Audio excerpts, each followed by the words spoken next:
शुरुआत अहम खबर से करने जा रहे हैं। खबर आपके सामने रखते हैं। भाईजान वर्सेस खातून की ये जंग कैसे शुरू हो रही है, पाकिस्तान में क्या हो रहा है असदुद्दीन ओवैसी के ऐलान के बाद, आज आपको प्रहार में हम बताने वाले हैं। क्योंकि अब असदुद्दीन ओवैसी कह रहे हैं कि उन्हें ऑपरेशन इंसाफ चाहिए। आप ये तस्वीर देखिए, पाकिस्तान में ठीक ऐसे ही ऑपरेशन की मांग अब तेज कर दी गई है। कहा जा रहा है कि अब बदला लेने का वक्त आ गया है और ये जो आतंकी हैं, हाफिज सईद की बात कर ले, मसूद अजहर की बात कर ले, अब इन आतंकियों को उठाने का वक्त आ गया है, उठवा लेने का समय आ चुका है, ऐसा ओवैसी कह रहे हैं। मतलब भाईजान पाकिस्तान में बड़ी स्ट्राइक किए जाने की मांग कर रहे हैं। पाकिस्तान में ऑपरेशन इंसाफ चलाने की बात कही जा रही है।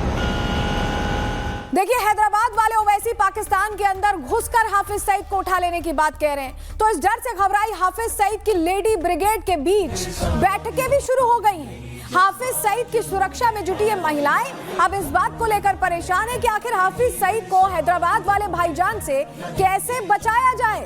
इसकी टेंशन अब शुरू हो गई। अगरचे बीज छुप जाए तो बढ़कर ही निकलता। और हाफिज सईद को लेकर छिड़ी इस नई जंग के बीच कैसे असदुद्दीन ओवैसी हाफिज सईद के खिलाफ ऑपरेशन इंसाफ चलाने की मांग कर रहे हैं, तो वहीं पाकिस्तान की महिला आतंकी इफत सईद भी जंग लगे हथियारों के साथ कैसे जंग की बात कर रही हैं।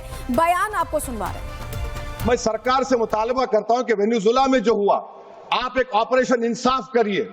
ऑपरेशन इंसाफ के तहत हाफिज सईद, मसूद अजहर, लखवी को घुस के लाइए भारत में, तभी इंसाफ होगा सर। दो बातें कहूंगी, physically and mentally be prepared for war. जंग मांगनी नहीं चाहिए। दुश्मन ललकारे तो बता दो, ये उम्मत की माएं इंशाल्लाह बहादुर भी हैं, जिहादी भी हैं इंशाल्लाह। ये काम और करना इंशाल्लाह। दोबारा सुन ले, बहुत लंबा लेक्चर नहीं है, दोबारा सुने। समेना के साथ ही क्या कहने, बोले समेना के साथ क्या कहने, देयर इज नो गैप। अगर ये करेंगे तो इब्राहिम अलैहिस्सलाम का लश्कर बनेगा इंशाल्लाह।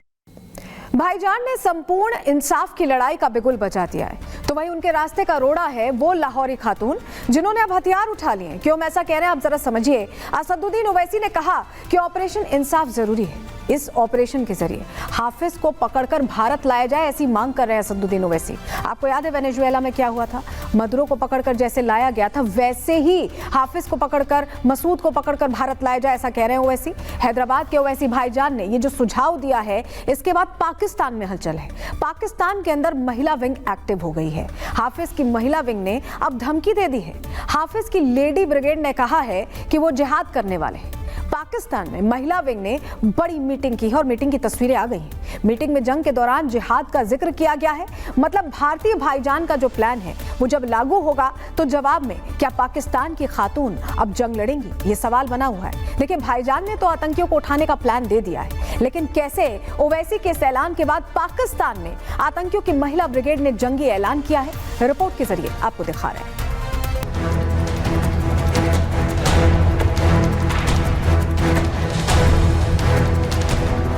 पाकिस्तान की गलियों में हैदराबाद के भाईजान ने दहशत पैदा कर दी है। हैदराबाद वाले ओवैसी भाईजान ने भारत सरकार के सामने ऐसी डिमांड रख दी है जिसको सुनने के बाद मुरीद के बंकर भी खाली होने लगे हैं।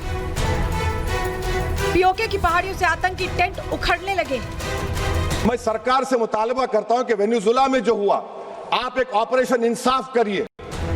भाईजान का तूफानी बयान आज रावलपिंडी में शोर कर रहा है, क्योंकि जो वेनेजुएला में हुआ था, क्या अब इस्लामाबाद में भी ऐसा ही होगा? क्या जो एबटाबाद में हुआ था वो अब रावलपिंडी में भी होगा? ये वो सवाल है जो पाकिस्तान की कैबिनेट की मीटिंग्स में पूछे जा रहे हैं। हिंदुस्तानी भाईजान की प्लानिंग को सुनने के बाद हाफिज से लेकर मसूद तक सभी के दिल में बस एक ही डर है कि कयामत की वो कौन सी रात होगी जब भारत से कोई विमान लाहौर के आसमान में होता हुआ इस्लामाबाद पहुंचेगा और यहाँ से आतंकियों के इन सरगनाओं को भारत में डिलीवर कर देगा। क्योंकि जैसा कि ओवैसी का कहना है, इंसाफ अभी बाकी है। ऑपरेशन इंसाफ के तहत हाफिज सईद, मसूद अजहर, लखवी को घुस के लाइए भारत में, तभी इंसाफ होगा सर। ये वो इंसाफ की बात है जहां ऑपरेशन सिंदूर के दौरान हाफिज सईद के खंडहर बन चुके बंकर तो दुनिया ने देखे, लेकिन अब वक्त आ गया है अंधेरे आसमान में भारतीय विमान के किसी चक्के से लटके इन आतंकियों के शरीर देखने का। वही आतंक के पीड़ितों को सच्ची श्रद्धांजलि होगी, वही आतंक से पीड़ित दुनिया के लिए सुकून की तस्वीर होगी, और वही हिंदुस्तान के भाईजान के लिए संपूर्ण इंसाफ होगा। Bureau report, Republic Bharat. तो देखिए, पाकिस्तान में महिलाएं मीटिंग कर रही हैं कि भारत की तरफ से होने वाले हमलों से आखिर कैसे बचा जाए। मतलब पाकिस्तान के अंदर अब असदुद्दीन ओवैसी को भी धुरंधर बताया जा रहा है। असदुद्दीन ओवैसी ने अब जंग का एक अलग ही मोर्चा खोल दिया है। आपको जरा तस्वीर हम दिखाते हैं।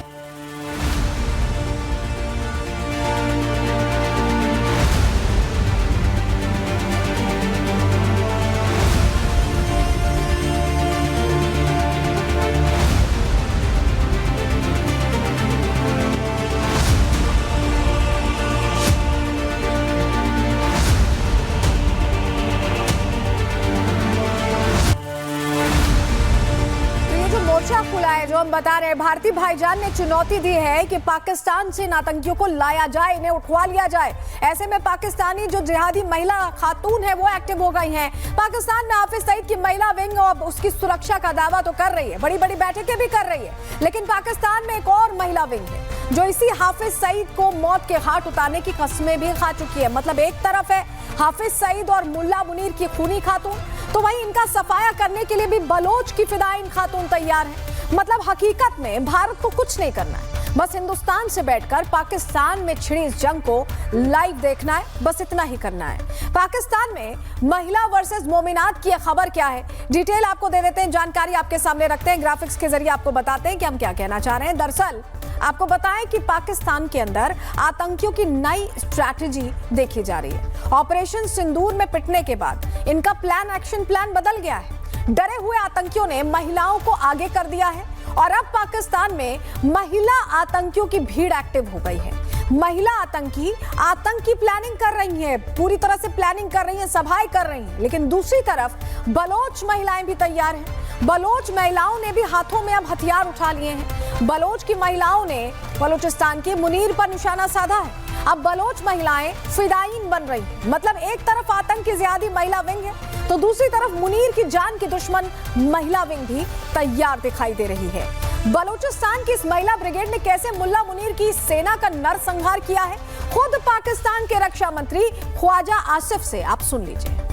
ऑफिसर्स जो हैं 170 हैं, बहुत बड़ी तादाद है ऑफिसर्स की शहादतों की। जेसीओज जो हैं जूनियर कमीशन ऑफिसर्स 212 हैं और हमारे जवान जो हैं सोल्जर्स जो हैं 2759 टोटल जो है वो 3141 शहादतें हुई हैं पिछले 5 साल में। पाकिस्तानी सेना का यह हाल देखने के बाद आतंकियों ने पाकिस्तानी वर्दी को उतार फेंका और अब खुलकर वो आतंकी अड्डों पर बैठकें करने लगे हैं।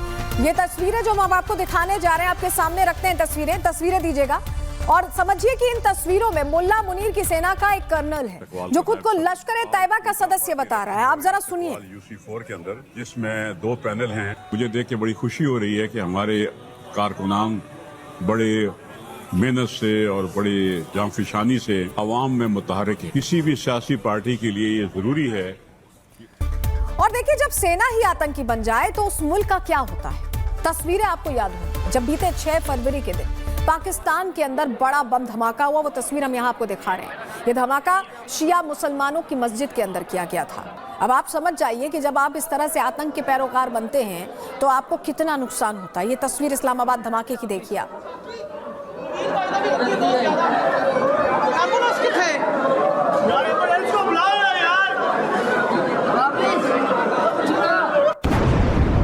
और ये भी समझिए कि अब इन धमाकों के तार कहीं और नहीं बल्कि मुल्ला मुनीर के दफ्तर से ही जुड़ते हुए दिखाई दे रहे हैं। और इसको लेकर इस तरह के AI वीडियोस अब पाकिस्तान में शेयर किए जा रहे हैं जिसमें कहा जा रहा है कि धमाका किसी और ने नहीं बल्कि पाकिस्तान की कायर सेना ने ही करवाया है। आप जरा ये तस्वीर देखिए, इस तरह के AI वीडियोस अब ट्रेंड कर रहे हैं पाकिस्तान में, क्योंकि कहा जा रहा है कि जो सब कुछ हो रहा है मुल्ला मुनीर के इशारे पर ही हो रहा है।